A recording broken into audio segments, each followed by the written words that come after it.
On This Week in Enterprise Tech, we have Mr. Brian Chee and Mr. Curtis Franklin back on the show. ISPs argue that big tech should foot the bill for broadband construction. Is the future of digital infrastructure actually funding? Plus, we're joined by Ketan Karkhanis. He's EVP and GM of Salesforce Sales Cloud to dive into the transformative power of generative AI for sales growth and how it's revolutionizing CRM for small businesses. You definitely shouldn't miss it. TWiT on the set. Podcasts you love from people you trust. This is TWiT.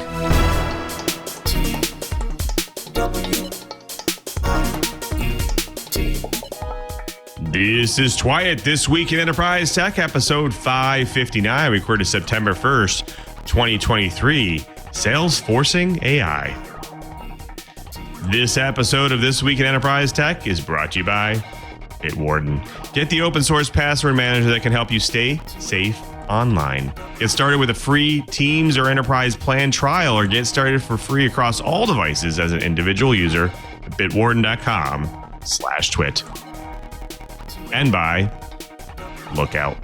Whether on a device or in the cloud, your business data is always on the move. Minimize risk, increase visibility, and ensure compliance with Lookout's unified platform.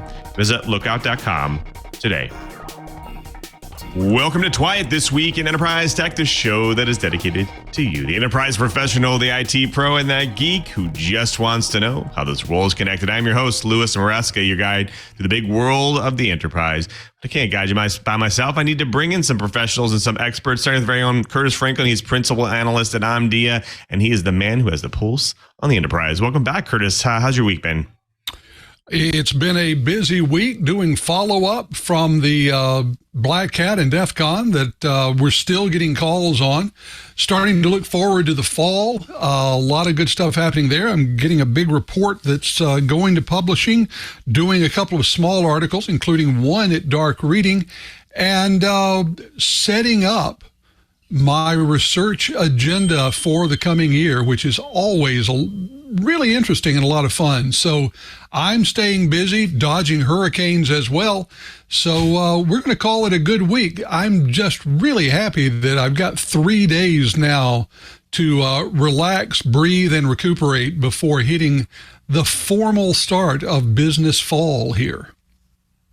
Thank you, Curtis, for being here. We'd also welcome back our favorite network and gadget guy, Mr. Brian Chee. Speaking of getting away from hurricanes, you're Mr. Ballistic Kevlar guy over there. How did everything go? It worked. We had to go and kind of gripe at the installer again.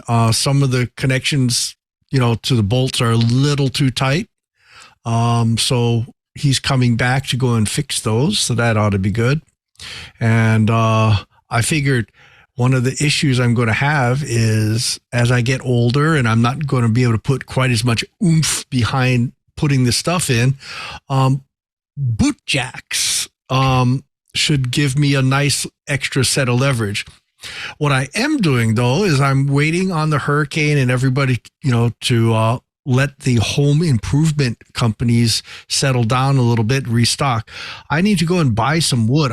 The Central Florida Fairgrounds needs some racks, but we need to seal them up and supply it with filtered air, pressurized air. So I'm actually using some exhaust fans and a HEPA filter so that I can force air through. Apparently, some of those buildings get really, really hot, and we've been cooking some switches. So I'm building a rack from scratch so that we can pressurize the front and make sure the air flows through, even when you could probably bake a chicken in some of those places as the summer gets even hotter. You always get the fun stuff, Brian. Well, thank you so much for being here. We have lots to talk about. In fact, we have a really great guest coming up. ISPs argue that the big tech should foot the bill for broadband construction and the future of digital infrastructure. The question is it funding? Plus, we're joined by Ketan Karkhanis. He's EVP and GM of Salesforce. Is it Sales Cloud? We're going to dive into the transformative power of generative AI for sales growth and how it's actually revolutionizing the CRM for small business. Lots to talk about there, so definitely stick around. Remember to go ahead and subscribe to TWiT over at twit.tv/TWiT. But before we get to all the goodness of the show, let's go ahead and jump into this week's news blips.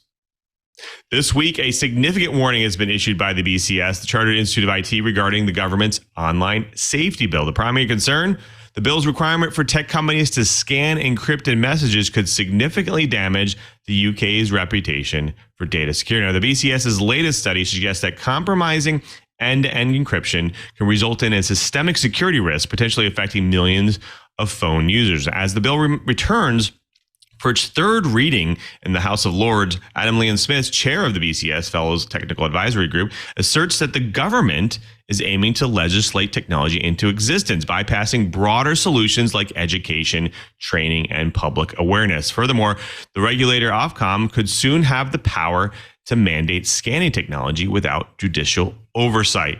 Now, this potential overreach has elicited strong reactions from major encrypted message providers, including WhatsApp and Signal. Both warn of possible service withdrawals from the UK if the bill is passed. The legislation also threatens the UK's standing in cross-border communications and may compromise data security, creating vulnerabilities ripe for exploitation. Such changes could lead to the UK facing economic repercussions similar to what Australia has encountered with their telecommunications legislation from 2018. Finally, the BCS highlights the need for the balanced approach, stressing that compromising encryption may have unforeseen consequences. Policymakers are urged to consider not only technological interventions, but also educational and public awareness efforts to ensure a safer digital landscape. Well, just in case you were running out of reasons to hate cybercriminal gangs, the United Nations has just given you another one. The UN estimates that about 120,000 victims are being held in Myanmar, 100,000 in Cambodia, with thousands more in Laos, the Philippines, and Thailand. What are we talking about?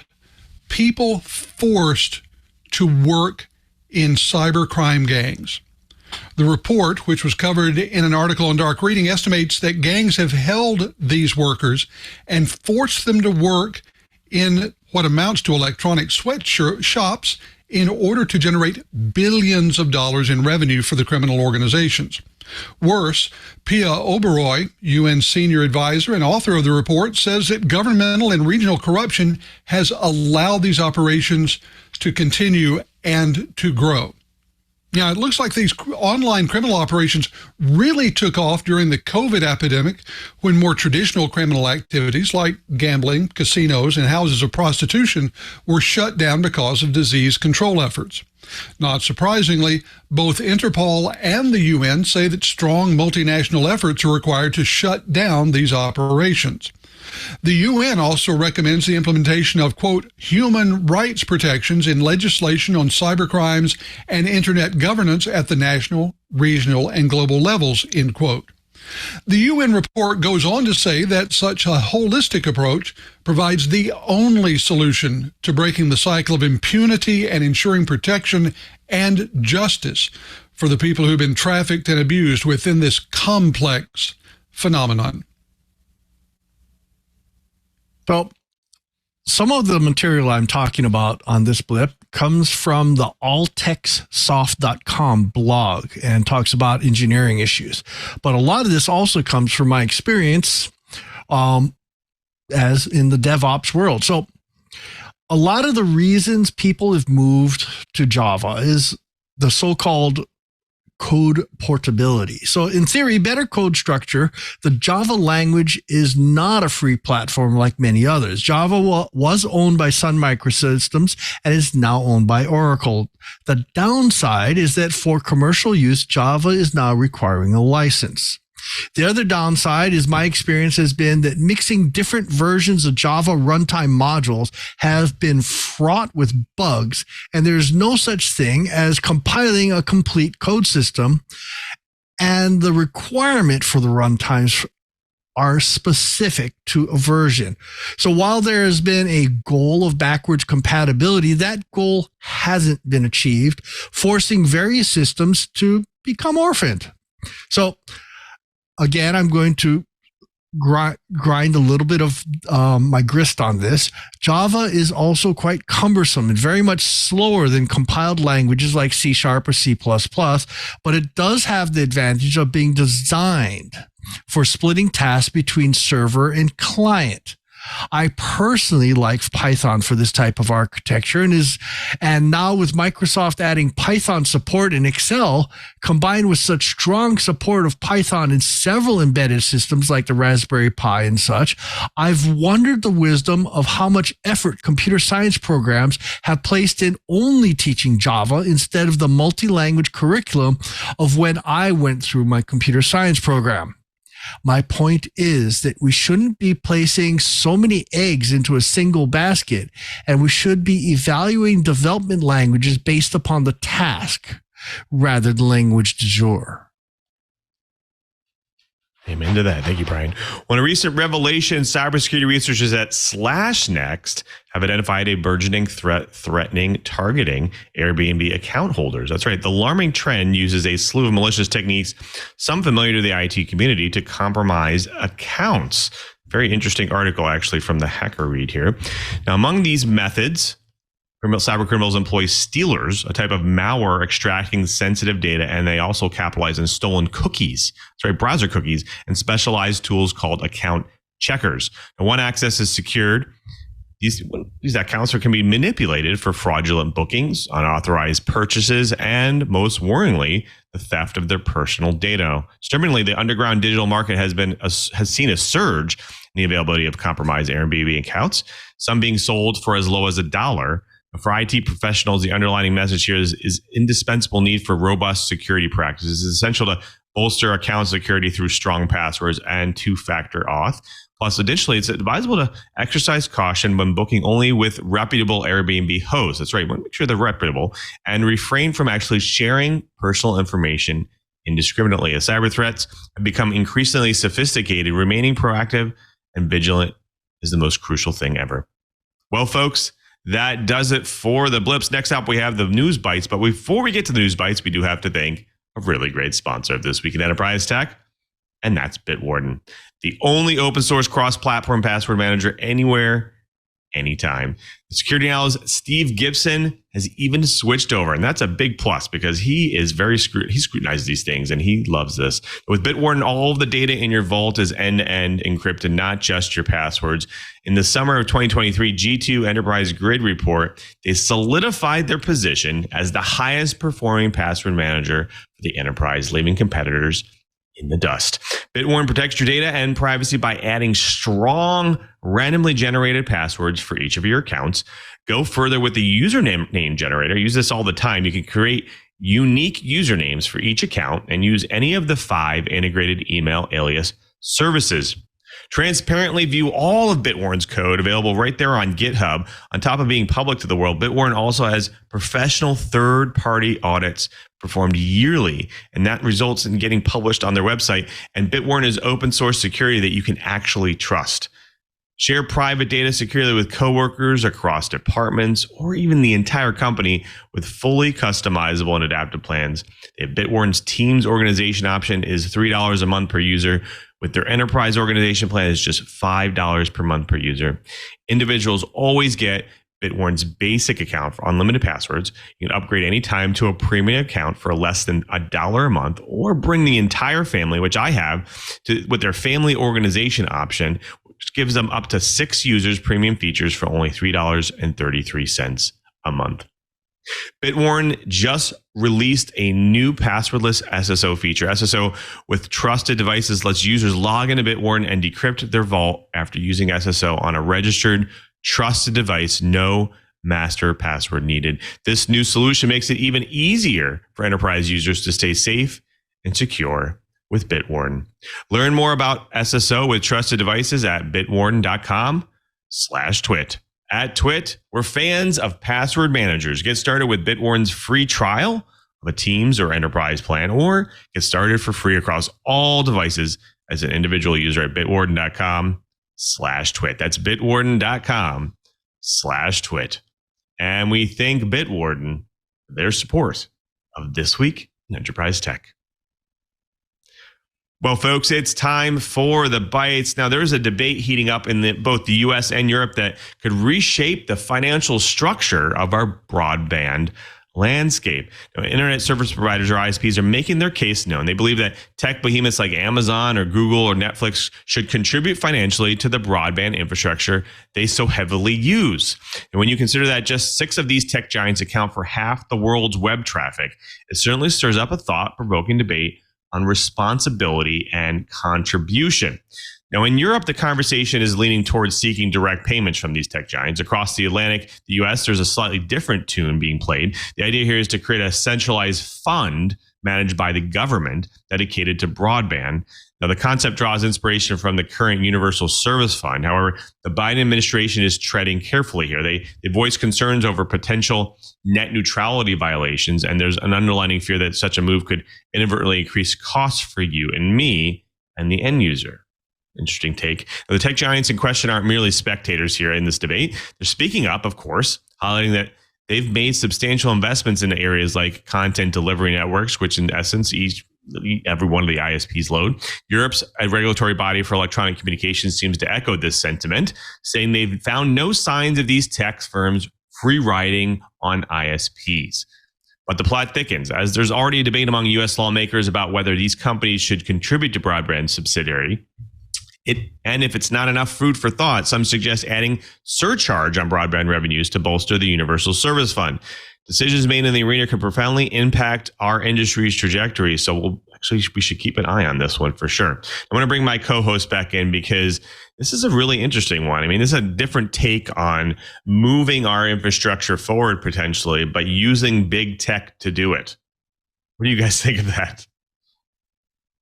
I think one of the things I need to be upfront about is I happen to be part owner of a wireless internet service provider. And as one of the little guys, the last mile ISP are right now bearing the vast majority of the cost of supporting the internet because it's all paid with transit fees.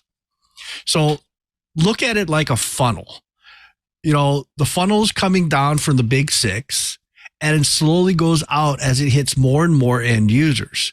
So as a result, the pipe to the so-called tier 3 ISPs has to be bigger and bigger and bigger. And trust me, those pipes are not cheap.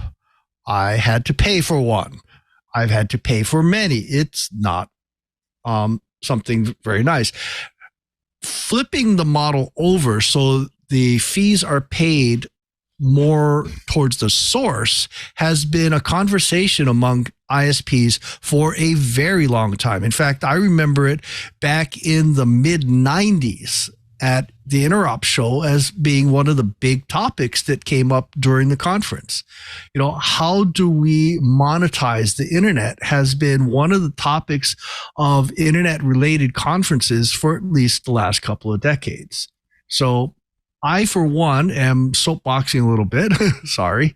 I think, the fees should be a little more even. And if they even out a little bit more, maybe, just maybe, your monthly service fee for your internet service provider can start leveling out also. What do you think, Curtis? Is this just Comcast hiding behind a curtain trying to get people to pay for their stuff?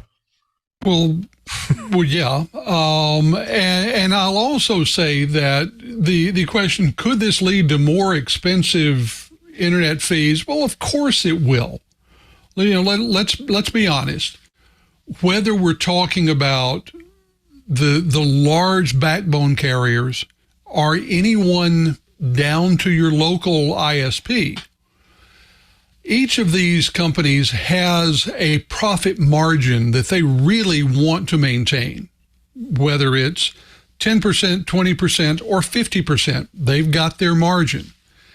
And if something increases their cost, well, then they will raise their price in order to maintain their margin. It's just the way it works.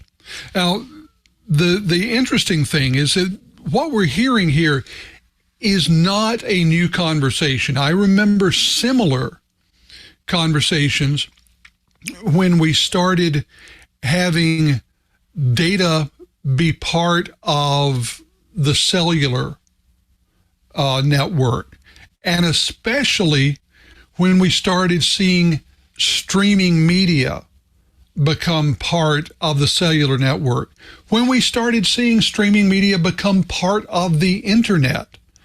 It's probably been 20 years ago now that we hit the point where streaming media, whether audio, video, or a combination, became the bulk of traffic on the internet.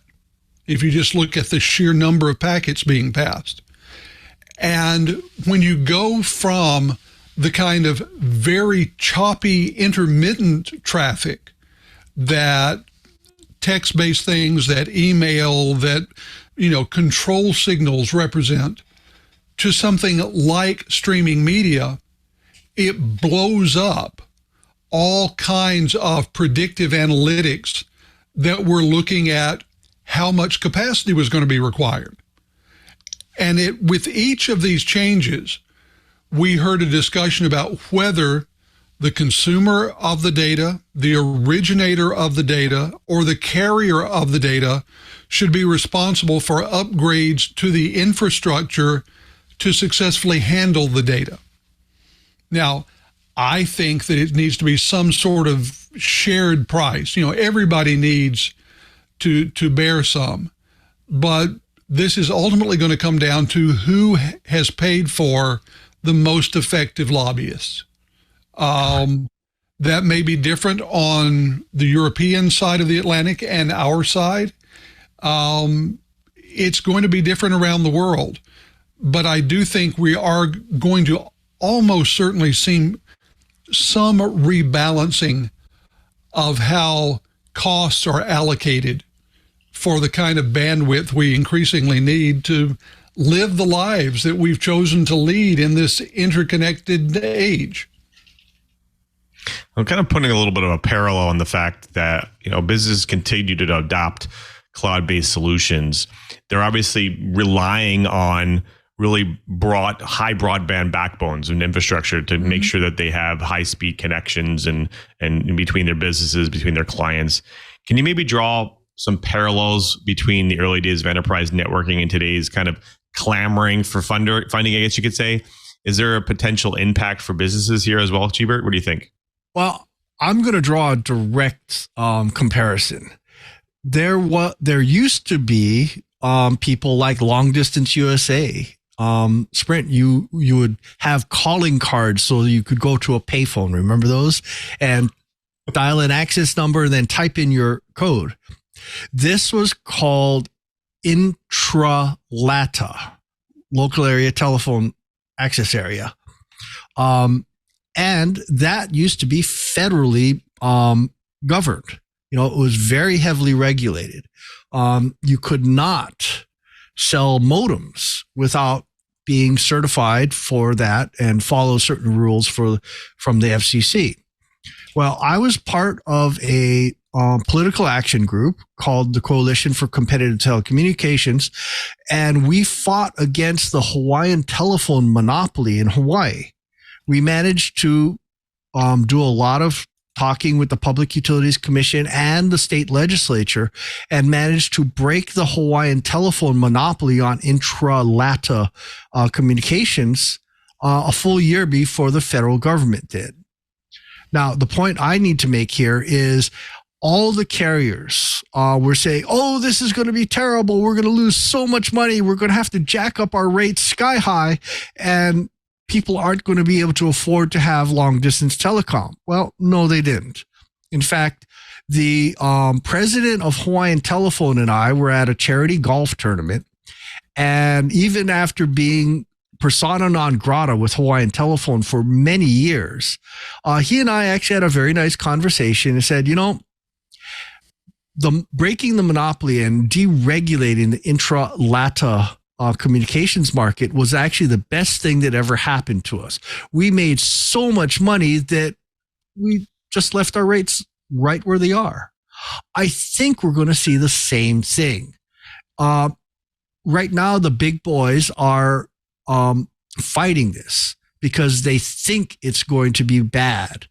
I think evening out the transit fees so that more people can enter the market is actually going to increase the market for everyone. Because keep in mind, when we had more bandwidth available to the end user, we started getting little things like Carl Arbach invented this thing called IPTV. That was the start of Netflix and all the rest. But it couldn't have happened because when Carl first started all that up, you could only do it over corporate network because that's the only thing that had enough bandwidth. Now, all of a sudden, we had applications because we had more bandwidth. I don't think this is necessarily bad. I think the giant ISPs, especially the tier 1 ISPs, need to just look at history and see how well deregulating and evening out the market really can become. Right. Now, obviously, if we think back a little bit on some of the disruptions that have happened in tech, if big tech does start to contribute to broadband funding, could this change how they approach enterprise services and how they're done, and in turn, how businesses actually protect their data? So maybe it's more of a security question, Curtis. What do you think? Well, I think that what we're seeing here, and let's do note one huge change that has occurred worldwide. We see it go back and forth a little bit, but it's not that many years ago that if you were putting up an operation in a new city, in a new nation, you would call the incumbent telco and you would have dedicated data lines pulled to your facility. You could provision them with the services you want. You would pay for the bandwidth you want. They would be expensive. You would have often a 90 to 120 day waiting time before they could be pulled and provisioned, but you knew what you were getting. Today, in most places, that same scenario, you're going to call your local ISP and get what's called commodity internet. In other words, the same backbone connection and the same last mile that anybody could get. Your local sports bar, the corner barbershop, or you doing whatever enterprise thing you're doing in this location. That has been a huge change. And on the one hand, it has made it much faster because you could usually have that pulled and provisioned within 48 hours. It tended to be less expensive, but it also tended to be less knowable. Why? Because you're sharing bandwidth with an awful lot of people. So I do think that we're going to see more change as, here's a prediction, we will see more ISPs telling enterprise customers that they can get guaranteed performance if they will pay extra. And that's where the subsidies come from. In many cases, what it's going to mean is that the ISP is pulling what amounts to the same thing that used to be a dedicated network connection. They're just calling it commodity internet. They're paying for it. Everybody's happy, except the old incumbent telcos who still miss out on the giant paychecks they would get. But yeah, I do think that it's going to continue this evolution in how enterprises, small businesses, everyone else provisions internet to their local facilities. It will definitely be interesting to see how organizations adjust if this does happen. So we'll have to wait and see. Well, folks, that does it for the Bites. Next up, we have an amazing guest. But before we get to the guest, we do have to thank another great sponsor of This Week in Enterprise Tech, and that's Lookout. Business has changed forever. Boundaries to where we work or even how we work have disappeared. That means your data is always on the move, whether you're in the device, on the cloud, across networks, or a local coffee shop. Well, that's great for your workforce. It's a challenge for IT security. Lookout helps you control your data and free your workforce. With Lookout, you'll gain complete visibility into all of your data so you can minimize risk from external and internal threats, plus ensure compliance. That's right. By seamlessly securing hybrid work, your organization doesn't have to sacrifice productivity for security. And Lookout makes IT security a lot simpler as well. Working with multi-point solutions and legacy tools in today's environment is just too complex. With its single unified platform, Lookout reduces IT complexity, giving you more time to focus on whatever else comes your way. Good data protection isn't a cage, it's a springboard, letting you and your organization bound toward a future of your making. Visit lookout.com today to learn how to safeguard data, secure hybrid work, and reduce IT complexity. That's lookout.com. And we thank Lookout for their support of This Week in Enterprise Tech. Well, folks, it's my favorite part of the show. We have to get to bring in a guest to drop some knowledge on the TWiT. Right. Today we have Ketan Karkhanis. He's EVP and GM of Sales Cloud from Salesforce. Welcome to the show, Ketan. Oh, thank you for having me. It's just fun to be on with all of you. We're excited for you to be here because lots to talk about. The Dreamforce is coming up, so I'm sure there's some stuff to talk about there. But we usually start the show because our audience is a large spectrum of experiences, whether they're starting out or all the way up to the CEOs and CTOs of the world, and they love to hear people's origin stories. Can you take us through maybe a short journey through tech and what got you to Salesforce? Oh yeah, no, definitely. Believe it or not, my first job was not in tech. I was in sales. Well, my journey started in India, Pune. I'm a computer science engineer. I did my engineering, coding, standard stuff. But then I got fascinated with sales and I took a job in sales. A lot of you probably will not remember this. Back then, there were silicon graphics machines, and I used to sell silicon graphics machines to defense and establishments and all that.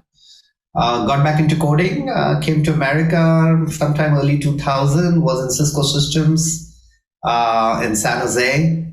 Did that for a few years.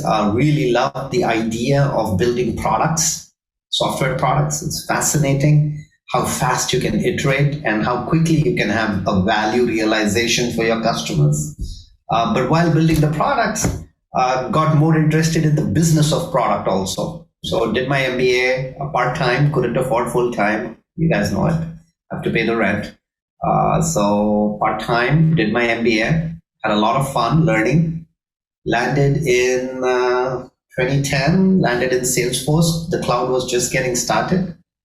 And then ever since, it's been the cloud and mobile and social and now AI. So a lot of, just kind of blessed, very grateful. Thank you for that. Yeah, I think it's been a great journey for you, and I think what we're seeing in the latest releases, especially from Salesforce, is pretty exciting. Now, I wanted to start really quick before we got into Salesforce's stuff. Just some general questions around what people from organizations continue to wonder about from an AI perspective. Now, we've witnessed an increased integration of AI in every business process around the world. What do you think is the primary challenges organizations are facing when they're trying to balance the rapidly changing ecosystem of technology advancements to basically sustainable growth? Oh, no, absolutely. And I think so. You kind of hit it.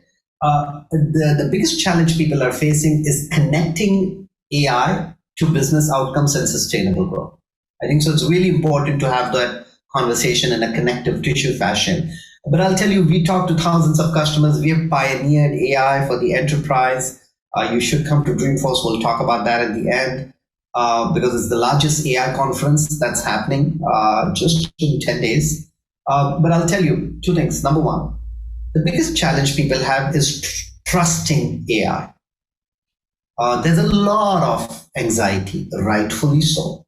There's a lot of concerns, rightfully so. Is how do I trust this? How do I know this is right for me? How do I know my data is safe? How do I know this is going to help me accountable? All the concerns around AI are not about AI, but about the trust in AI. And that's where our focus is on trust in AI. Second point is the purpose of AI. A lot of people are approaching, to begin with, there's, of course, a certain coolness to AI, right? And it's kind of cool. I want to geek out on AI right now, and I'm just waiting for you to open the door for me and let me do that. But, AI on the side is a sideshow. You want to think about how AI can transform the business. For example, in sales, how can AI help a sales leader increase sales productivity by 25%? Now that's a business metric that your board and your CEO can get behind. And AI can help you do that. Just by helping every sales rep write automated emails with Einstein GPT, well, that's something you can do. So connecting to business outcomes like that, I think is super, super important. And everybody is learning together. And that's why we are throwing this biggest AI conference in the world. So, having worked in the CRM ERP space for a while as an engineering leader, I can tell you that obviously the generative AI has a ton of potential from streamlining sales and customer experience. It's definitely evident there. One question I have for you is, given the rising influence of AI in sales and customer service, how do you envision the role in the future for human sales representatives, particularly in the context of SMBs? Like what happens there as you kind of combine the two? Well, life becomes more bearable. No, I mean, jokes apart. Jokes apart. Seriously, let me break it down for you. Okay, think about it this way: you are a sales rep, right? You've been in CRM, you've been in sales. Everybody knows what I'm talking about. Now, on an average, a sales rep is spending more than 40 to 50% of their time in non-selling administrative activities. Sounds kind of reasonable, right? I mean, you guys can know what I'm talking about. What if AI can help you eliminate some of those mundane tasks? That's going to increase your productivity. That's going to increase the quality of your work. That's going to increase the success you achieve in your job. So I think so right now, I think of AI as an accelerant. Artificial intelligence is an accelerant inducer in your personal productivity. And I think so people are going to see a lot of value in that. I think so the nature of the work done by humans is going to be more qualitative, more intuition, more judgment versus just repetitive tasks. And I think so that's very important. Number two is there will always be an evolution of roles that happens. Like 50 years ago, we did not have software engineers, right? We had something else. So I think so there's also this evolution of roles which are just going to drive more value to the workforce. I think so the workforce is going to benefit a lot by AI because of the assistive nature of it. Now, rightfully so, it's okay to have anxiety around, hey, the other Terminator is going to come and, when is all that going to happen? Right. AGI, general intelligence and all that. Look, I feel it's absolutely fair to have that conversation. I feel we are more than a little ways out on that. But I do know for certain AI today has this massive potential to radically improve your efficiency, your productivity, and more importantly, ultimately it comes down to your ability to deliver that personalized one-on-one customer experience. Right. Ultimately, everything comes down to that. And that's where AI is going to help you. Now, kind of like related to that, obviously, is, how can businesses ensure they don't lose the personal touch, which often differentiates a smaller company from some of the larger companies and counterparts that are out there? What can they do to ensure that? Because that's some of the fear as well. Actually, so sorry to contradict you. I actually feel today the world is extremely generic. How many times have you gone to LinkedIn and you've gotten one of those messages? Come on, tell me. And every message looks and feels the same. It's like, or those emails you get, or the advertising you see, or the products you buy. The products are not personalized for you. Not all of them. Some are really well personalized. I can buy Nike shoes, which are really personalized, but not the others. My point is, it's the opposite. I think so AI can help you deliver a more personalized one-on-one at scale service. I'll give you a very concrete example. Writing somebody an email. Now today, you know how people do prospecting. They have a template email and they send that template email to 10,000 people, 10,000 leads, hoping that at least 10 out of those 10,000 will respond. It's a spray and pray strategy. Well, it's not a strategy, tactic. But now and why? Because you can't personalize emails one-on-one. I mean, you will require hundreds of BDRs to do that. How are you're not going to do that? But with AI, with generative AI, now Einstein can look at the profile of the person you're sending the email to, what their background is, what their history with you is, have they bought previous products with you, and then contextualize a very personal one-on-one email. So in fact, AI writing the email is going to feel more personal than a human writing the email. So I think so AI is an accelerant for that too. But of course, it's always important to be cautious. Is applied incorrectly, it can create a negative experience. So it's really important that it's not a silver bullet. You have to apply AI correctly using the right techniques. Right. Yeah, I definitely agree. I think that's one thing when I talk to organizations, it's a little bit to overcome is say, listen, AI is there to help uncover and surface some of the information you didn't know about your customers to make it more personable and give them that personal touch. So that definitely makes sense. And I say one thing that my experience is very richly with LLMs and general AI is that obviously people do have that trust gap, as you mentioned.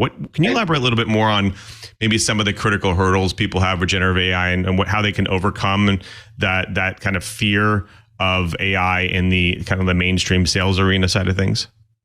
Yeah, no, definitely. Look, fear is definitely a normal and a natural thing when it comes to AI. But I'll tell you one thing. There is nothing artificial about artificial intelligence.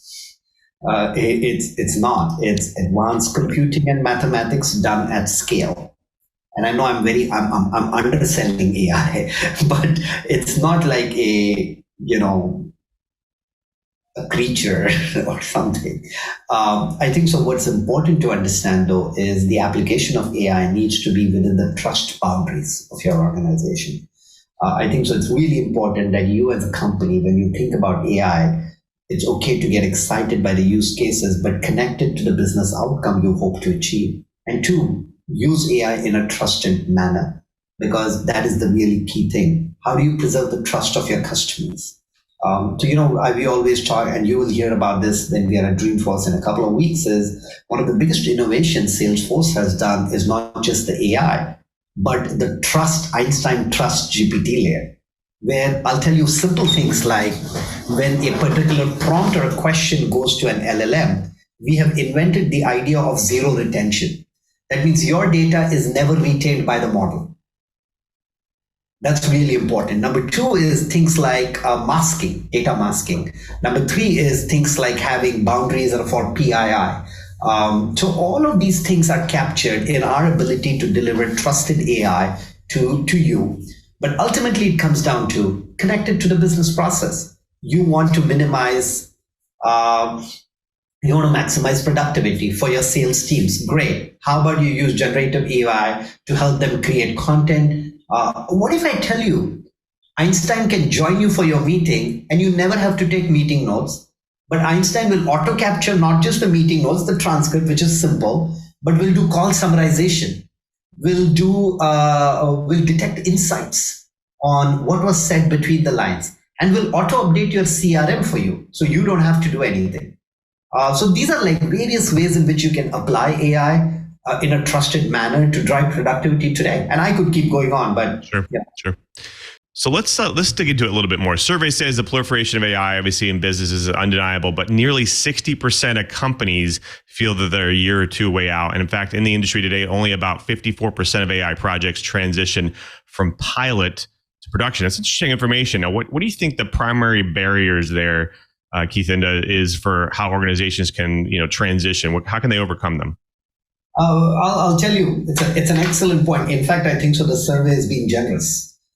I think so. The numbers are more stark than what the survey shows. And I'll tell you why. Two reasons. There are lots of reasons, but I'll prioritize two. Number one, remember I said AI on the side is a sideshow?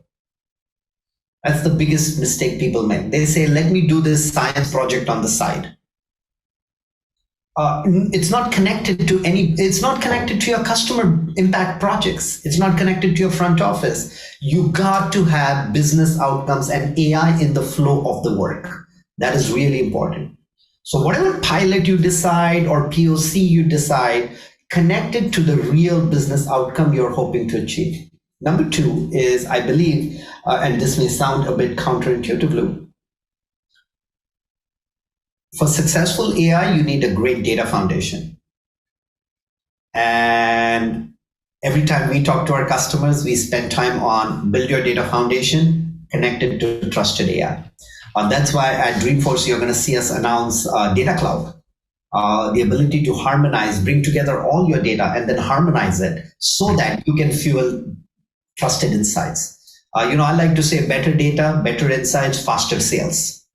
So I think so these two things is what I would love for people to think about, because it's kind of easy to experiment with AI, right? It's like not that hard.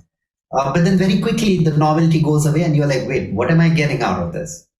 And these first 2 points will ensure you don't fall into the, as they say, the trough of disillusionment. Well, I do want to bring my co-host back in because they're chomping at the bit here to ask some questions. I know that we don't have too much time left. Let's jump over to Curtis first. Curtis? Thanks, Lou. I appreciate that. I do have a question. Ketan, a lot of people have started using just AI when they mean generative AI or large language model AI. And someone will inevitably come back and say, well, we've had AI in our product for years, by which they mean neural nets and other forms. Do you see companies like Salesforce making use of multiple types of AI for different purposes within a product, an entire product suite? Oh, no, absolutely. You nailed it, right? There's a spectrum and you go beyond the spectrum. It actually started with what we call descriptive analytics, which was visualization. Then it moved to predictive machine learning, and then it moved to generative AI. And very soon we will move into the world of autonomous and AGI. So this is a spectrum. We have been on, but the fun part around this is these are all what I call complementary. It's like passing the baton from one to the other. And I'll give you a very quick, concrete example. Now with ML, machine learning, predictive analytics, as one might call it, we pioneered that in 2016 with Einstein. Einstein first was focused on predictive, and it could look at your leads and it could tell you which lead has a high propensity to close, or lead scoring, if you may. But it stopped there. Now, when predictive is complemented with generative AI, now Einstein can not just tell you the lead score, which is predictive, but Einstein can generate that beautiful email for you to send to that person using generative AI. Or Einstein can create that PowerPoint presentation, or Einstein can create that report for you. So I think it's predictive and generative. Our focus has always been delivering a complete trusted AI platform, and we call that Einstein. It started with predictive, and now it's going to have generative. It's also then going to have autonomous agents to help our customers. I hope that. Okay. That's a great answer. But you bring up something in a use where I know we've already seen some companies get into trouble, because I'm aware salespeople love generative AI. They love the way it helps them do the sort of things you've just been describing. But we've seen where it goes through and develops a prospect list for them, and generates the targeted email message for that list.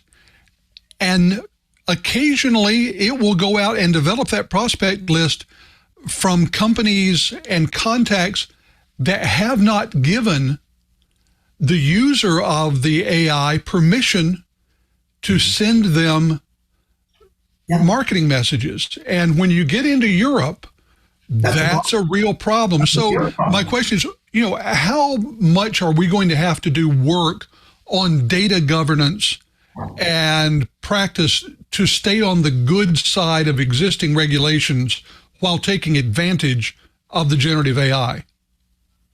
You nailed it, Curtis. That's the problem and the challenge everybody's going to face. That's why I stressed at the beginning of the show on the trusted AI, or the trust layer. Our innovation has been creating that trust layer so that A, your data is not a product for somebody else. B, all the compliance and the governance and the regulations are built in. With our Hyperforce and GDPR compliance, you can use generative AI safely. I think so that the challenges customers are going to face is when they are using AI in a non-trusted fashion. And it's really critical that when you're evaluating AI technologies, when you're thinking about building AI applications in your ecosystem, you don't start with AI, but you start with trust. And you ask the questions, Curtis, that you are asking. Hey, what about GDPR? What about compliance? What about this? What about that? And then you're like, okay, now let's talk about the cool AI. But this is definitely a challenge. I'm sure the world is also developing new regulations around this. There's now the whole thing around generative AI is generating content, which is training more generative AI, and it's kind of getting into that loop mode right now. So we are going to be living in an interesting world for a little bit. You mentioned training, and I've got one more question, and that is on the prompts that we use as humans to get results back from the generative AI. I know in the area where I specialize, security, there's a lot of talk about prompt engineering. In other words, coming up with the correct prompt to get a response in the format that will be most useful. How big a process do you think it's going to be to train our users to get the best results from the generative or large language model AI products that are coming on stream? I honestly believe prompt, it's like this, okay? Remember in the world of coding, there was coding, then there was clicks, not code, and the citizen developer, the rise of the citizen developer happened, where you're not really writing code, but you're kind of building applications. The same thing is happening to prompts. Our approach has been always focused on the business user and simple. So I'll tell you, when you use generative AI or Einstein GPT, we have pre-created prompts for you. Write me an introductory email. So the prompt for it actually is 5 pages long. Now you as a human, you're not even going to see it. But to get the right answer, the grounding, the prompting, it's 5 pages long, and we send it to the LLM. But we are also creating what we call a prompt studio. So Prompt Studio is a clicks not code approach for you to build your own prompts without having to learn the science behind it. And I think so this is going to be a game changer, is the ability to have out-of-the-box prompt plus a prompt studio, which allows you to build these prompts with clicks and not code, with business language and not AI language. And I think so this is where you're going to see. But yeah, prompt engineering is a real thing. A good prompt can generate a great answer. Just like in life, if you need a good answer, you ask a good question. So, Ketan, we're running a little on time, but we did want to give you a chance to maybe tell the folks at home what are they going to find out at Dreamforce, and what's coming up for Salesforce? Dreamforce is right around the corner. Believe it or not, I just got off the meeting where we reviewed our keynote for Dreamforce, and it's extremely exciting what we have planned. So September 12th, Dreamforce kicks off in San Francisco. The largest AI conference in the world. More than 50,000 people, 100,000 people are coming. Foo Fighters, great entertainment too. Yeah. So it's fun. But you know what's more fun is the tremendous amount of innovation that's rolling out this Dreamforce. We are going to be announcing revolutionary data products. We are going to be launching real products. AI for sales, for service, for marketing, for commerce, for analytics, for integration across the customer 360. We're going to help every company become an AI company, because that's what every company is facing now. How do I become an AI company? So come to Dreamforce, and when you come to, and if you can't make it, it's all streamed online. I would say go to dreamforce.com, sign up. Thousands of sessions. The second exciting part of Dreamforce, I keep saying, is the largest AI conference in the world. Just look at the speaker list. From Sam Altman onwards to everybody. More than 100 luminary speakers coming at Dreamforce to talk about all these things. And then particularly on Wednesday, September 13th at 9 a.m., the Sales Cloud keynote, where we are announcing some crazy cool AI stuff for salespeople. So come check that out. Thank you so much. Yeah, thank you for being here. Really appreciate your time. All right. Bye.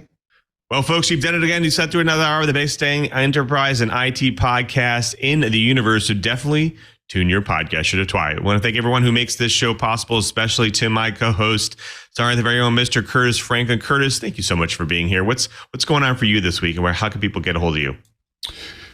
Well, the big things for me are going to be some writing. I've got a report coming up for our subscribers over at omnia.com. I've got a piece that's going to be showing up over at Dark Reading on AI. And then, as I said, I'm going to be working on setting up my research plan for the coming year.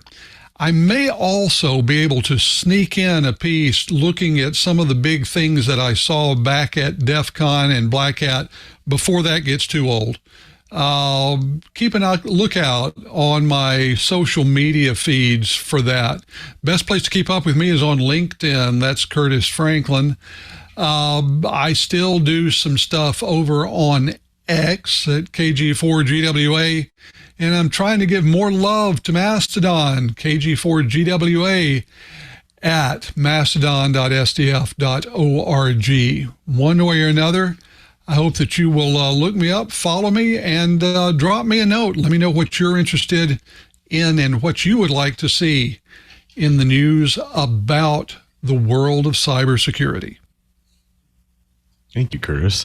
We also have to thank Mr. Brian Chee. Brian, thanks so much for being here. Any way you can tell us what's going on for you this week and where people can find you? Oh, I whine all the time, whine. I complain about all kinds of things, and a lot of my complaining happens on Twitter. I'm still ADVNETLAB Advanced Net Lab. You're also welcome to throw show ideas, complaints, pats on the back, things like that. My email is Cheebert, spelled CHEEBERT at twit.tv. You're also welcome to use TWiT at twit.tv, and that'll hit all the hosts. And one of the things I'm going to be, probably griping about is the splinters and things I pick up building a rack, cabinet rack from scratch. Sadly, as much as I love all these metal racks, they're pretty heavy and they're not cheap. So the idea is I'm going to build it out of 2x4s and plywood. If all goes well, I hope to have a nice thin sheet of plywood where I can laser etch the Central Florida Fairgrounds logo on, so it'll look nice. And that way I can go and put it up on top of a little lobby roof and push some filtered forced air in it. The whole idea is I'm trying to keep my gear from melting. And instead of blowing a lot of money, especially in shipping for a commercial rack, I'm going to build one from scratch. So a big thank you to the folks on Thingiverse for some of the fittings, and also the DIY stuff, just all kinds of good stuff. I like building it myself, and I'm going to hopefully post some pictures of the process on building it from scratch. Thanks, Cheebert. Thanks for being here. Well, folks, I also want to thank you as well. You're the person who drops in each and every week to get your enterprise and IT goodness. We want to make it easy for you to watch and listen to get your enterprise show titles and all the information for the week, right? So go to our show page right now, twit.tv/TWiT. There you'll find all of our amazing back episodes. There's a ton of them there, and you should definitely listen to them. But more importantly, next to those videos, you can get those helpful subscribe and download links. That's right. Get your audio version or your video version of your choice. Listen on any one of your podcast applications, whether it's Podcatcher, Apple Podcasts, YouTube, you name it. We're on all of them. So definitely subscribe and support the show. Plus, you may have also heard we also have Club TWiT as well. Really, it's a members only ad-free podcast service with a bonus TWiT Plus feed that you can't get anywhere else. And it's only $7 a month. And there's a lot of great things you get with that Club TWiT. One of them is exclusive access to members only Discord channels and server. That's right. I'm on it right now. There's a lot of great channels. It's really well structured and run. And I'll tell you, a lot of great people on there. So definitely help and join Club TWiT. Be part of that movement. Go to twit.tv/Club TWiT. Now, Club TWiT also offers corporate group plans as well. That's right. It's a great way for your team to have access to all of our ad-free tech podcasts. And the plans start with 5 members at a discounted rate of $6 each per month. You can add as many seats as you like there. And this is a great way for your IT department, your developers, your tech teams to stay up to date, to access to all of our podcasts. And just like that regular membership, they can join the TWiT Discord server and get that TWiT Plus bonus feed as well. So definitely have them join, get your organization on there. Plus, get this, your family can also enjoy. That's right. Family plans is only $12 a month. You get 2 seats with that. And then you can also add as many seats as you like after that, $6 each per seat. And they get all the advantages of the single plan as well. So lots of options there. Jeff, definitely join Club TWiT at twit.tv/Club TWiT. Now, after you subscribe, you can impress your friends, your family members, and your coworkers with the gift of TWiT, because we talk about a lot of fun tech topics on the show. I guarantee they will find them fun and interesting as well. So definitely have them join the fun. And if you're available, that's right, Fridays at 1:30 p.m. Pacific time, we do this show absolutely live. It's live right now. Come see how the pizza's made. Go to live.twit.tv. You can see all the behind the scenes, all the banter that we do before and after the show. Lots of fun stuff going on. And if you're going to watch the show live on the live stream, you might as well jump into our IRC channel as well. That's TWiT Live channel. You can get there by going to irc.twit.tv on your web browser. It'll jump you right into the channel right away. It's really a great place to see people have conversations, show titles, whether it's conversations about the show, questions for our guests, lots of great stuff there. So definitely jump into our chat room and be part of that fun as well. I want you to contact me. I want you to hit me up, whether it's on Twitter X. I'm Lou MM over there. Of course, I'm also on Threads. I'm Lou MPM. That's right. There I post all my enterprise tidbits. Of course, I'm also on Mastodon, Lou MM at twit.social. I want you to direct message me, whether it's right there in public on the boards or the walls, whatever you want to do. I'd love to hear from you. Of course, I'm also on LinkedIn. I have lots of great conversations each and every week. In fact, last week I had a conversation around AI integration into automation. It was a really good conversation that I had there. So definitely hit me up. If you want to know what I do during my normal work week at Microsoft, go to developers.microsoft.com/office. There it is. Great way for your organization to customize Office and make it more productive for you. And in fact, if you have Microsoft 365, open up Excel right now. There's a new Automate tab. It's an awesome tab. You can literally create macros, create automations for your spreadsheets and your workbooks, and then you can run them on Power Automate. You could schedule them, you can trigger them, however you want to do it. It's a really awesome way to start making things more automatable, get those mundane processes out of the way and automate them. I want to thank everyone who makes this show possible, especially to Leo and to Lisa. They continue to support This Week in Enterprise Tech each and every week, and we couldn't do the show without them. So thank you for all their support over the years. Of course, I want to thank all the staff and engineers at TWiT as well. And of course, I want to thank Mr. Brian Chee just one more time. He's not only our co-host, but he's our tireless producer. That's right. He does all the bookings and the plannings for the show, and we really couldn't do the show without him. So thank you, Cheebert, for all your support. And of course, before we sign out, thank you to our editor for today, because they're going to make us look good after the fact, cut out all of our mistakes. Of course, thank you to our TD for today, the talented Mr. Ant Pruitt. Ant, it's always great to have you, my friend. What's going on this week for you on TWiT? Well, Mr. Lou, continuing to do as much as I can for our Club TWiT members with different events. We have an event coming up next week at the time of this recording featuring sci-fi authors Daniel Suarez as well as Mr. Hugh Howey. We're going to have a chat with them, but then we're still going to have a good old AMA with you, Mr. Lou. So I hope folks are getting ready for that. But in the meantime, I'm getting ready for football because it's football season. Good show, sir. Love that.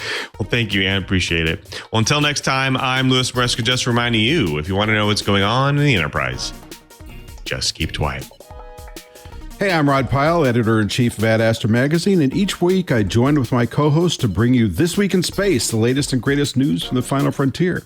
We talk to NASA chiefs, space scientists, engineers, educators, and artists, and sometimes we just shoot the breeze over what's hot and what's not in space, books, and TV. And we do it all for you, our fellow true believers. So whether you're an armchair adventurer or waiting for your turn to grab a slot in Elon's Mars rocket, join us on This Week in Space and be part of the greatest adventure of all time.